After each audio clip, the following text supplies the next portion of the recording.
జీవము కలిగిన దేవుడు మన రక్షకుడైన యేసుక్రీస్తు వారి దివ్యనామం అందరికీ వందనాలండి. ఒక లేఖన భాగం చదువుతుందాం. ఈనాటి ధ్యానాంశంగా పరిశుద్ధ గ్రంథం నుండి కొరింథీయులకు రాసిన 2వ పత్రిక 4వ అధ్యాయం 17వ వచనం. మేము దృశ్యమైన వాటిని చూడక అదృశ్యమైన వాటిని నిదానించి చూచున్నాము గనుక క్షణమాత్రముండు మా చులకని శ్రమ మా కొరకు అంతకంతకు ఎక్కువగా నిత్యమైన మహిమ భారమును కలుగచేయుచున్నది. ఏలయనగా దృశ్యమైనవి అనిత్యములు, అదృశ్యమైనవి నిత్యములు. చిన్న ప్రార్థన చేసుకుందాం. మమ్మల్ని వెక్కిలిగా ప్రేమించిన మా ప్రేమ పరలోకపు తండ్రి, మరోసారి మీ బాధాలు చెందుకొచ్చి ఈ ప్రశస్తమైన సమయంలో ఒక లేఖన భాగం చదువుకున్నాం. వివరించడానికి పూనుకుంటున్న నేను మట్టి మనిషిని బట్టి వాడినయ్యా, నన్ను మీ సెలవు చాటును మరుగుపరుచుకొని మీ రక్తంతో పరిశుద్ధపరిచి అగ్నితో పుట్టము వేసి మీ చేతిలో భద్రపరిచి మీ కార్యము పరిశుద్ధాత్మదేవా మీ శైలిలో మీ స్థాయిలో నా యందు మా అందరి యందు జరిగించమని వేడుకుంటూ యేసుక్రీస్తు వారి దివ్యనామమున అడిగి వేడుకొని ప్రార్థన చేయుచున్నాం తండ్రి. అవునా. ప్రభువునందు నాకు అత్యంత ప్రియమైన వాళ్ళారా, ఈ కనపడే ప్రపంచాన్ని మనం చూసినప్పుడు మనకు ఒక విషయం అర్థమవుతుంది. ఏమిటి అంటే, మనం చూస్తున్న ప్రతిదీ కూడా ఒక దినాన లేకుండా పోతుంది. అది ఇప్పుడున్న సృష్టియము, మనుషులు ఏదైనా కానీ, సూర్యుడు, చంద్రుడు, నక్షత్రాలు ఏవైనా ఒక దినాన్ని లేకుండా లయమైపోతాయి. మనుషులు కూడా కొంతకాలమే జీవితకాల పరిమితి, జంతువులు, వృక్షాలు కదా. కరెక్ట్గా దీనికి రివర్స్లో ఆలోచిస్తే మనకేమర్థమవుతుంది? ఏవేవైతే వాటి జీవితాలు ముగించబడతాయి అని మనం చూస్తున్నామో అవన్నీ కూడా మరలా సృజించబడతాయి. అవన్నీ కూడా మనకు అదృశ్యమైనవిగా అనుగ్రహించబడతాయి అనే విషయం లేఖనాలు చెప్తున్నాయి. కాబట్టి దృశ్యమైనవి లయమైపోతున్నాయి, కాబట్టి వాటి మీద మనకు ఆసక్తి లేదు. ఇవి ఇంతే కదా అని. అదృశ్యమైనవి మనం చదివిన లేఖన భాగం 18లో ఏలైనగా అదృశ్యమైనవి అనిత్యములు, అదృశ్యమైనవి నిత్యములు. కాబట్టి వాటి మీద, అదృశ్యమైన వాటిని చూడాలి అనే వాటి మీద, అనే అంశం మీద మనకు ఆసక్తి. ఇక్కడ పౌలు భక్తుడు మేము దృశ్యమైన వాటిని చూడక అదృశ్యమైన వాటిని నిదానించే చూచు. ఎందుకు ఇవన్నీ మనకు కనపడుతున్నవన్నీ లయమవుతున్నాయి? కారణం ఏమిటి అంటే, రోమీయులకు రాసిన పత్రిక 5వ అధ్యాయంలో ఒక మనుష్యుని ద్వారా 12, 17, 19 వచనాల్లో మనం చూస్తే, ఒక మనుష్యుని ద్వారా పాపం ద్వారా మరణము వచ్చింది. ఏ జీవి కూడా మరణించడం కొరకు సృజించబడలా. మన తలలో పెయిన్ కానీ, మంచంలో నల్లి కానీ, దోమ కానీ, ఏ జీవి కానీ చనిపోవడం కొరకు సృజించబడలేదు. అందుకే అవి చనిపోవడానికి ఇష్టపడు. ఆ పెయిన్ను చంపడానికి ప్రయత్నం చేయి, దొరకదు. అది బ్రతకాలి అని ఇష్టపడుతుంది. ఏ జీవి అయినా సరే. కాబట్టి అదృశ్యమైన వాటిని, దైవభక్తి సాధనలో అదృశ్యమైన వాటిని చూడడము అనేటువంటిది చాలా ప్రాముఖ్యమైన విషయం. గత వారం ఏం చెప్పుకున్నాము, జ్ఞాపకం ఉందా? దేవుని కార్యములన్నీ సంపూర్ణమైపోయింది కదా. ఎలా సంపూర్ణమై ఉన్నవి అంటే, ఆయన సృష్టి 2 విధాలుగా ఉంటుంది. ఒకటి మనోప్రపంచంలోనూ, 2 వాస్తవ ప్రపంచం. జ్ఞాపకమైన దాని కొనసాగింపే మరి కొన్ని మాటలు నేను మీకు పరిచయం చేయడానికి ఈ అంశాన్ని తీసుకుంది. హెబ్రీయులకు రాసిన పత్రిక 11వ అధ్యాయం 27వ వచనంలో విశ్వాసమును బట్టి అతడు అదృశ్యుడైన వానిని చూచుచున్నట్లు స్థిరబుద్ధి కలవాడై. విశ్వాసమును బట్టి అదృశ్యుడైన వానిని, విశ్వాసమును బట్టట అంటే ఏమిటో, అదృశ్యమైన వాటిని మనం చూసి దైవభక్తి సాధన చేస్తూ ఉంటే, అదృశ్యమైన వాటిని గురించి మనం మాట్లాడుతూ ఉంటే, పరలోకం ఉంది, దేవదూతలు ఉన్నారు, దేవుడు ఉన్నారు, పునరుత్థానం ఉన్నది అని ఇవన్నీ చెప్తుంటే లోకం మనల్ని ద్వేషిస్తాం. సజ్జనులను ద్వేషించేవారు ఉన్నారు, దేవుణ్ణి ద్వేషించేవారు ఉన్నారు. ఎందుకు ద్వేషిస్తున్నారు? నిష్కారణంగా వాళ్ళు ద్వేషిస్తున్నారా? లేదు, వాళ్ళకి కొన్ని ఆధారాలు ఉన్నాయి. ఎందుకనంటే క్రైస్తవ సంఘ చరిత్రను మనం చూసినప్పుడు ఎన్నో సత్యాలు చెప్పినటువంటి వ్యక్తులను అవి అసత్యాలని ఆనాటి పెద్దలు చంపేశారు. బ్రూనో అని ఆయన సూర్యుడు చుట్టూ భూమి తిరుగుతుంది అంటే కాదు, భూమి చుట్టూ సూర్యుడు తిరుగుతున్నాడని ఆనాడు ఆర్సీఎం పెద్దలు చంపేశారు. అలాగే గలీలియో భూమి గుండ్రంగా ఉందంటే కాదు, బలపరుపుగా ఉందని ఆయన్ని చంపేశారు. కాబట్టి బైబిల్ గ్రంథము విషయంలో ఈ బైబిల్ని ఆధారం చేసుకొని ఇలాగ చెప్తున్నారు అని చెప్పి బైబిల్ మీద ద్వేషం పెంచుకున్నారు. కానీ అది వాస్తవమా కాదా అని పరిశీలించకుండా ఆనాటి పెద్దల యొక్క అహంకారం, గర్వం, సత్యాన్ని పరిశోధించకుండా సత్యం చెప్పిన వాళ్ళని చంపేలాగా వాళ్ళని పురుగొల్పేది.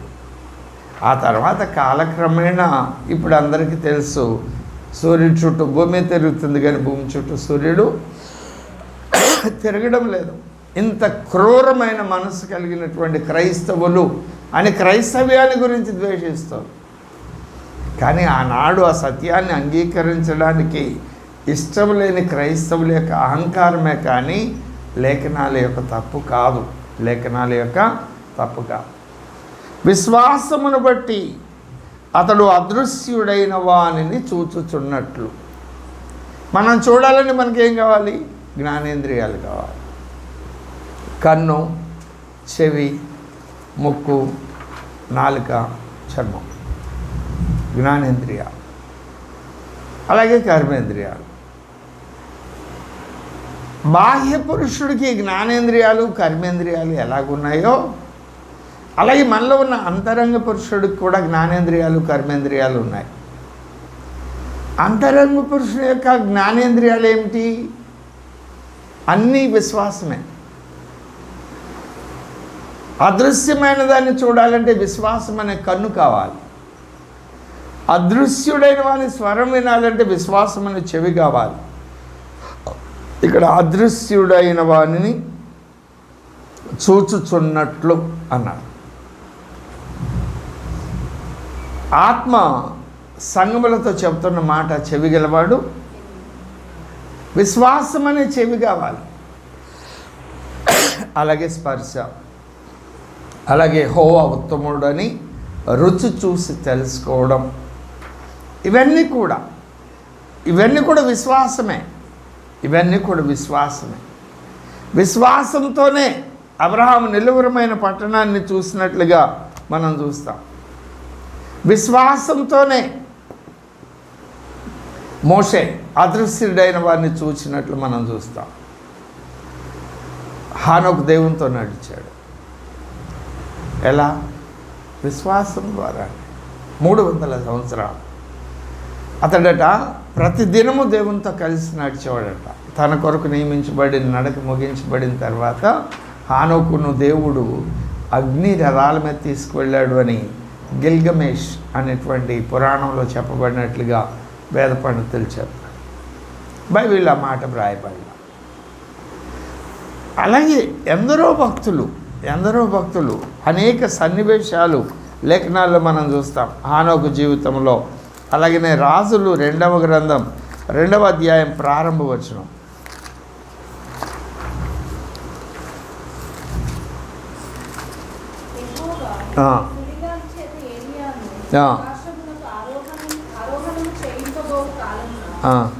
ఏ కాలం అంటే ఆ కాలం ఆరోహణ చేయింపబోవు కాలం.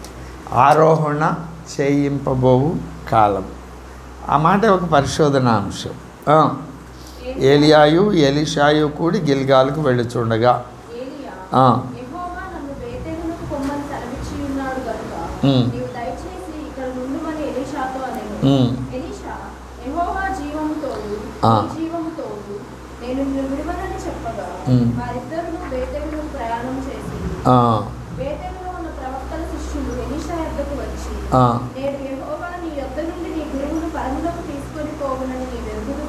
కదా. ఎవరు అడుగుతున్నారు? ప్రవక్తల శిష్యులు. అంటే ఏలియాను ఆరోహణం చేసి దేవుడు తీసుకువెళ్తాడని ఊరు మొత్తం తెలుసు. ఆరోహణం అనేది ఒకటి ఉన్నది, దేవుడు వచ్చి స్వయంగా దేవుని సేవకుని తీసుకువెళ్తాడన్న విషయము ఒకటి ఉన్నది. అది ఊరందరికీ తెలుసు. దాని కొరకు అందరూ చూడండి 5వ వచనంలో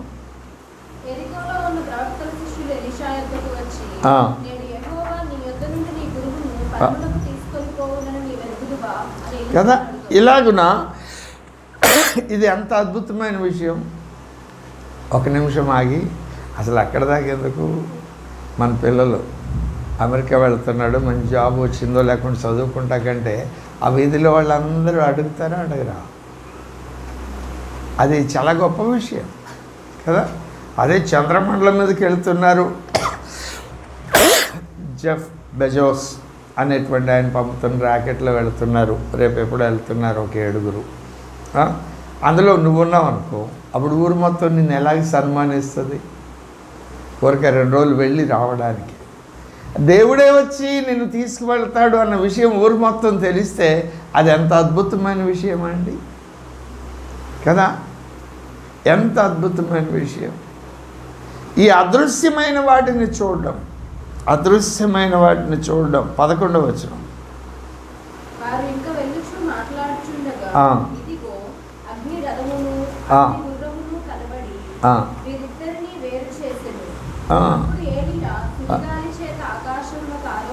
ఇది సన్నివేశం. హానోకు మరణం చూడకుండా దేవుడు కొనిపోయాడు. ఎలా కొనిపోయాడంటే అగ్ని రథాల చేత. ఏలియా దేవుడు తీసుకొని వెళ్ళాడు. ఎలా తీసుకువెళ్ళాడు? అగ్ని రథాల చేత. అవునా? అపోస్తలుల కార్యం గ్రంథం 1వ అధ్యాయం 9వ వచనం.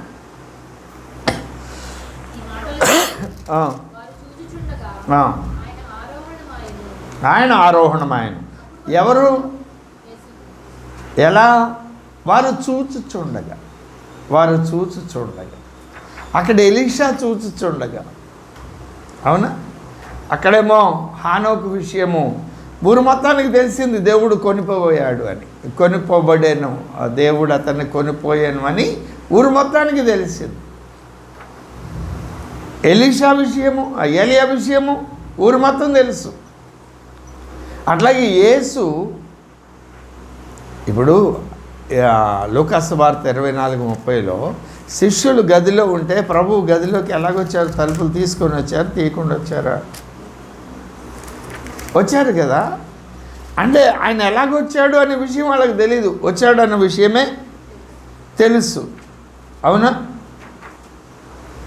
వచ్చాడు అన్న విషయమే తెలుసు. ఎలా వచ్చాడు? తలుపులు తీయకుండా. 31వ వచనం 30 నుండి. ఆయన వారితో కూడా భోజనమును కూర్చున్నప్పుడు ఒక రొట్టె పట్టుకున్న, ఇది ఎమ్మాయి గ్రామానికి వెళుతున్న 2 విషయంలో. వారి ఇంటికి వెళ్ళాడు, రొట్టెలు తిన్నారు. భోజనమును కూర్చున్నప్పుడు ఒక రొట్టెను పట్టుకొని స్తోత్రం చేసి దాన్ని విరిచి పంచిపెట్టగా వారి కన్నులు తెరవబడి ఆయన గుర్తుపట్టిరి. అంతటా ఆయన వారికి అదృశ్యమయ్యే శక్తి ఆయనకు ఉన్నది. ఆరోహణమై వెళ్ళేటప్పుడు అదృశ్యుడు అవ్వచ్చు ఎవరికి కనపడకుండా. అలా చేయలా. ఎలా చేశారు? అందరూ చూస్తూ ఉండగా మేఘం చేత ఆయన కొనిపోబడ్డాడు. మరలా 11వ వచనంలో చెప్తారు, గలిలయ అపోస్తల కార్యం గ్రంథం 1:11. గలిలయ మనుషులారా,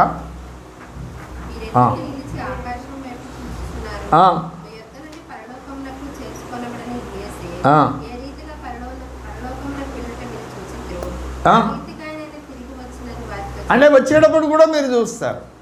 ఈ అదృశ్యమైనవి ఉన్నవి అనడానికి లేఖనాల్లో 3 సాక్ష్యాలు నేను మీకు చూపించాను, ప్రభువు రాయించిన సాక్ష్యాలు. ఒకటి, హానోకును కొనిపోబడిన విషయం హానోకు కాలంలో ఉన్న మనుషులకు అందరికీ తెలుసు. ఏలియాను దేవుడు అగ్ని రథాల మీద కొనిపోబడినటువంటి విషయం ఏలియా కాలంలో ఉన్న వ్యక్తులందరికీ తెలుసు. అలాగే యేసు ప్రభువారు ఆరోహణమైనప్పుడు యేసు ప్రభువారు మేఘముల మీద కొనిపోబడడం అక్కడున్న గలిలయ మనుషులందరూ చూసినట్లుగా మనం లేఖనంలో చదువుతున్నాం. ఈ 3 రుజువులు ఎందుకు రాశారు కదా? అదృశ్యమైనవి ఉన్నవి అనడానికి మనకు సాక్ష్యం. ఇంకా అనేకం ఉన్నాయి, అవి వ్యక్తిగతంగా కనపడినాయి. ఉదాహరణకు రాజుల 2వ గ్రంథం 6వ అధ్యాయంలో పర్వతం మీద ఎలీషా శిష్యుడుకు పర్వతం చుట్టూ ఉన్నటువంటి అగ్ని రథాలు, అగ్నిగుర్రాలు కన్నులు తెరిచి చూపించారు కదా, అది ఆయన ఒక్కరే.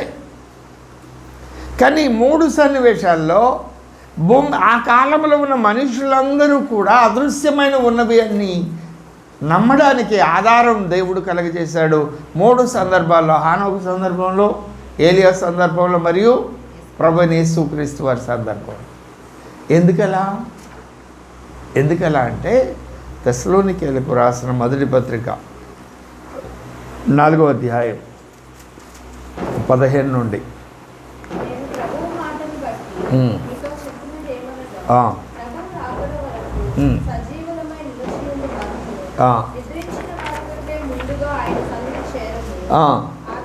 అది మొదటి విషయం.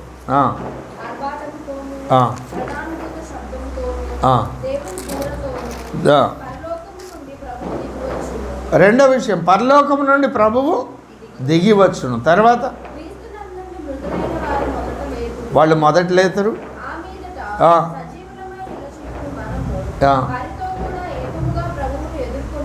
ఎలా నమ్మాలి ఈ వచనాలు? ప్రభు వస్తారు, వచ్చినప్పుడు మృతులైన వారు మొదట లెగుస్తారు. ఆ తర్వాత ప్రభు వస్తున్నారు అనేది మొదటి విషయం. మృతులైన వారు, నిద్రించిన వారు సజీవుల కంటే ముందుగా లెగుస్తారు. ఆ తర్వాత సజీవులమైన మనం మహిమ దేహాలు ధరించుకొని ప్రభువుని ఎదుర్కోవడానికి 17వ వచనం, ఆకాశ మండలమునకు మేఘముల మీద కొనుగోబడు. మనకు ఎలాగ తెలుసు గనుక మనం సదాకాలం ప్రభువుతో కూడా ఉంటాం. మనకి ఎలా తెలుసు అంటే ఇంతకుముందు 3 రుజువులు లేఖనాల్లో ప్రభు రాయించారు. ఆ సాక్ష్యాలను బట్టి మనకి ఇది సత్యము అని నమ్మడానికి ఆధారం. భక్తులందరూ కూడా ఈ సాక్ష్యాలనే నమ్మారు కదా. ఎలాగూ ఈ సృష్టిమంతా సృష్టించబడింది. హెబ్రీయులకు రాసిన పత్రిక 11లో చెప్తాడు కదా, ప్రారంభం నుండి విశ్వాసం అన్నది నిరీక్షింపబడి వాడి యొక్క నిజస్వరూపం అంటూ అదృశ్యమైనవి ఉన్నవి అనడానికి రుజువు. నా చేతిలో ఉన్న పెన్ను పదార్థం చేత చేయబడి, పదార్థం దేంతో చేయబడింది? అణువుల్లో ఏమున్నాయి? పరమాణువులు ఏమున్నాయి? Electron, proton, neutron. ఎవరైనా చూసారా? ఏ ప్రపంచ ప్రఖ్యాతిగాంచిన శాస్త్రవేత్త అయినా చూసారా? ఎవరు చూడలా. దాని కొరకు లక్షల కోట్ల డాలర్లు ఖర్చు పెడుతున్నారు. కనపడని దాని కొరకు వారు అంత ఖర్చు పెడుతున్నారు. ఏమిటి వాళ్ళకున్న ఆధారం? అది ఉన్నది కనుక దానివల్ల కలిగే ప్రభావం గుర్తుపట్టగలుగుతున్నారు, ప్రయోజనాలు గుర్తుపట్టగలుగుతున్నారు. ఈ పదార్థం ఉంది కాబట్టి ఈ పదార్థంతో అనేక కార్యాలు చేస్తున్నారు. పదార్థమే లేకపోతే ఏమీ లేదు. అలాగే దేవుడు అని ఆయన ఉన్నారు. ఆయన మనం భౌతికంగా చూడలేదు. ఆయన అదృశ్యుడిగా ఉన్నాడు. మనం ఆయన గుర్తుపట్టలేము. కానీ ఆయన ఉండడం ద్వారా కలిగేటువంటి ప్రభావాలు భూమి మీద అనేకం జరుగుతున్నాయి. దేవుడు ఉంటే ఏం జరుగుతుంది, ఎలా ఉంటుంది అని వాటిని గురిగా పెట్టుకొని దైవ భక్తులందరూ ఆది కాండం నుండి ప్రకటన గ్రంథం అనుకున్న భక్తులందరూ దేవుని గురిగా పెట్టుకొని ఆయనను చూస్తూ దైవ భక్తి సాధన చేశారు. అలా భక్తి సాధన చేస్తున్న వ్యక్తులకు ఆయా కాలఘట్టాల్లో 3 సందర్భాల్లో కొన్ని రుజువులు దేవుడు కలగజేశాడు. ఆ రుజువులను బట్టి వారు దేవుని కొరకు తమ జీవితాలను పానార్పణముగా అర్పించారు, దేవుని కొరకు ప్రత్యేకించుకున్నారు. ఈ దినం మనం కూడా దేవుణ్ణి నమ్మడానికి అదృశ్యమైనవి ఉన్నవి అనడానికి రుజువులు ఆ 3 సన్నివేశాలు మనకు ఆధారాలు. అవి చరిత్రలో జరిగినటువంటి విషయాలు, వాటికి అనేక రుజువులు ఉన్నాయి. అంతేకాదు అదృశ్యమైనవి ఉన్నవి అని నమ్మడం ద్వారా నమ్మిన వారికి ఏమేమి జరుగుతాయి అని దేవుడు చెప్పాడో అవన్నీ వారికి జరిగినాయి. ఈరోజు మనం నమ్మడం ద్వారా అదృశ్యమైన వాడు ఉన్నాడు అని మనం నమ్మడం ద్వారా నమ్మిన వారికి ఏమేమి జరుగుతాయి అని వాగ్దానం చేశాడో అవన్నీ మన జీవితాల్లో జరుగుతున్నాయి. దేవునికి స్తోత్రం చెప్దామా? కాబట్టి ఉన్నత స్థలాలు ఉన్నాయి, ఆకాశ భాషలు ఉండే స్థలాలు ఉన్నాయి, సర్వోన్నతమైన స్థలాలు ఉన్నాయి, పరలోకంలో వేరు వేరు స్థాయిలకు చెందినటువంటి అంతస్తులు ఉన్నాయి, అక్కడ జీవులు ఉన్నారు. వాటన్నిటినీ పరిపాలిస్తున్న దేవుడు ఒక ఆయన ఉన్నాడు అనడానికి రుజువుగా 3 ఆధారాలను మనకు చూపించారు. కాబట్టి మన విశ్వాసం అదృశ్యుడైన వాడిని చూస్తున్నట్టు మోషే ఎలాగ విశ్వసించినప్పుడు ఏం చేశాడు? క్రీస్తు కొరకైన నిందను భరించాడు. అది రుజువు, నువ్వు నమ్మేవడానికి రుజువు. అవమానాన్ని నిర్లక్ష్యపెట్టాడు, సుఖభోగాలను విడిచిపెట్టాడు, ఐగుప్తు ధనం కలగజేసే ఆ ఘనతను విడిచిపెట్టాడు. వారు ఏవైతే విశ్వసించారో ఆ విశ్వసించిన ప్రకారం దేవుడు వారి జీవితాల్లో గొప్ప గొప్ప కార్యాలు చేశారు. అలాంటి వ్యక్తులను ఉపయోగించుకొని దేవుడు గొప్ప గొప్ప కార్యాలు చేశారు. మోషే ద్వారా విమోచన కార్యం, అలా విశ్వసించిన ప్రతి భక్తుడిని దేవుడు వాడుకొని గొప్ప గొప్ప శూర కార్యాలు చేశారు. కాబట్టి ఎవరైతే ఈ విశ్వాసాన్ని కలిగి ఉన్నారో, విశ్వాసం అంటే ఏమిటి కదా, దీనికి ఒక మీకు బలంగా గుర్తుండడానికి నేను ఇలా చెప్తాను. ఏమంటే చాలాగా ఎప్పుడూ చెప్తాను, మళ్ళీ చెప్తాను. విశ్వాసం అనేది దేవునిలోని ఒక అంశ, ఒక భాగం. అది తీసుకొచ్చి ఎవరినైతే జగత్ పునాది వేయబడక మునుపు దేవుడు ఎన్నిక చేసుకున్నాడో వాళ్ళలో పెట్టాడు. ఎప్పటి నుండి? వాళ్ళు పుట్టినప్పటి నుండే. కాబట్టి వాళ్ళు పుట్టినప్పటి నుండి కూడా దేవుని గురించిన జిజ్ఞాస కలిగి ఉంటారు, ఆశ కలిగి ఉంటారు, ఆసక్తి కలిగి ఉంటారు. దైవ సంబంధమైన విషయాల్లో వారు దృష్టి నిలిపే వారికి ఉంటారు కదా. ఆ ధన్యత దేవుడు మనకిచ్చాడు. కాబట్టి ఆ విశ్వాసాన్ని మనం అభివృద్ధి పరచుకుందాం. దేవుడు ఉన్నాడు అనడానికి అనేక రుజువులు కదా.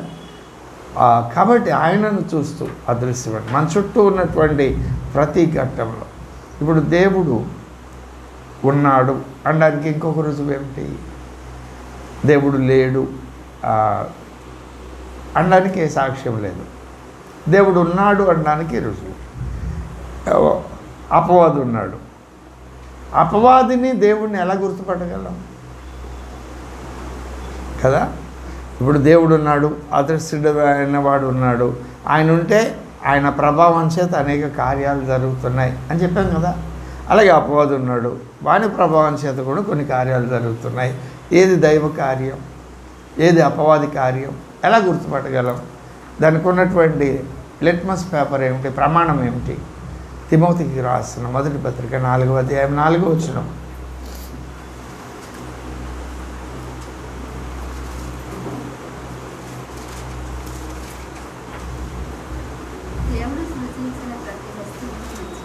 అది ఇంకా అంతకంటే ఇంకేం లేదు.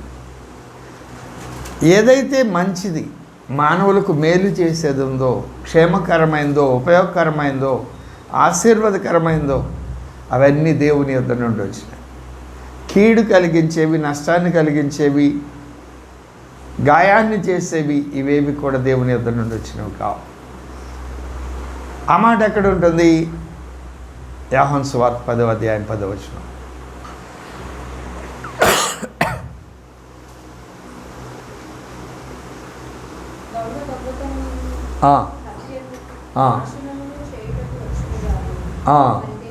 అది ఎక్కడ నాశనం ఉందో, ఎక్కడ దోచుకోబడే పరిస్థితి ఉందో, ఇదే మాట ఇంకొంచెం స్పష్టంగా 8:44 చెప్తాడు యోహాను సువార్త.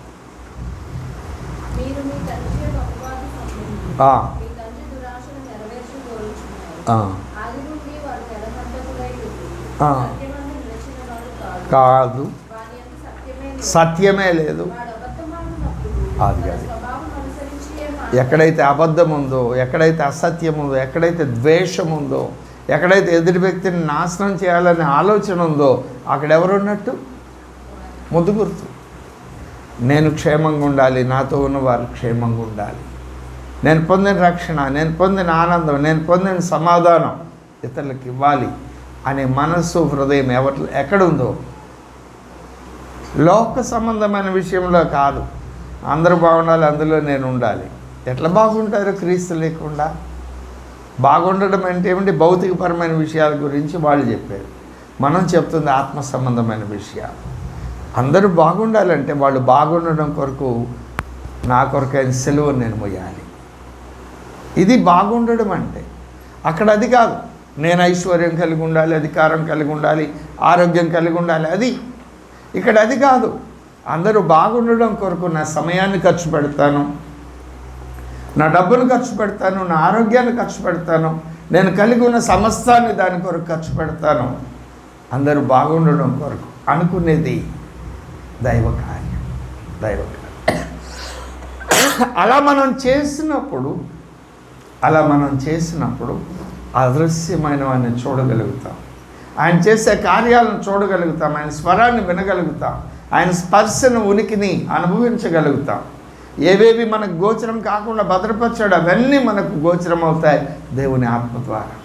అప్పుడు మనం శ్రేష్టమైన, ఉత్తమమైన భక్తిని మనం చేయగలుగుతాం. అట్టి ధన్యకరమైన జీవితాన్ని దేవుడు మనకందరికీ దయచేయునుగాక.